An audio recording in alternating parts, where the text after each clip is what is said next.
সম্মানিত বন্ধুগণ, আমি চলেন একটু আড্ডা দেই অনুষ্ঠানের পক্ষ থেকে আপনাদেরকে আন্তরিক শুভেচ্ছা ও অভিনন্দন জানাচ্ছি। আমাদের এই অনুষ্ঠানের মূল উদ্দেশ্যই হচ্ছে গ্রামগঞ্জের যে লুপ্ত প্রতিভা, এই প্রতিভাকে সকলের সামনে উপস্থাপন করাই হচ্ছে আমাদের এই অনুষ্ঠানের মূল উদ্দেশ্য। তো আজকে তেমনই একজন ব্যক্তিকে আপনাদের সামনে নিয়ে এসেছি, আমার শ্রদ্ধেয় মামা এশা মামা। এশা মামা, আপনি কেমন আছেন? আলহামদুলিল্লাহ, ভালো আছি মোটামুটি। জানি আপনি মোটামুটি আপনার মাঝে অনেক প্রতিভা আছে। আচ্ছা আচ্ছা তো আমি প্রথমে জানতে চাবো যে আপনি প্রথম কোন ইয়াটা ব্যক্ত করবেন আপনার প্রতিভাটা।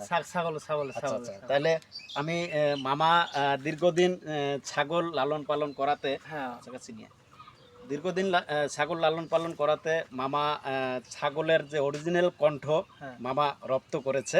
তো আপনারা দেখেন মামা ছাগলের প্রকৃত কণ্ঠ দিচ্ছে। আচ্ছা। আমাদের আর একটা ছাগল আছে পাঠানো, তারপরে ওটা বাদ দেওয়ার পরে আমার আরেকটা ছাগল গেলাম রামসন। আর আমার ওটা ভালো লাগে না, ওটা পুরো বেশি দিলাম। তারপরে আরেকটা ছাগল গেলাম, এ ছাগল সারাদিন এইটু, আর বেশি আর বল নাই এখানে। এখানে অসংখ্য ধন্যবাদ মামাকে। মামা কাটি দাও।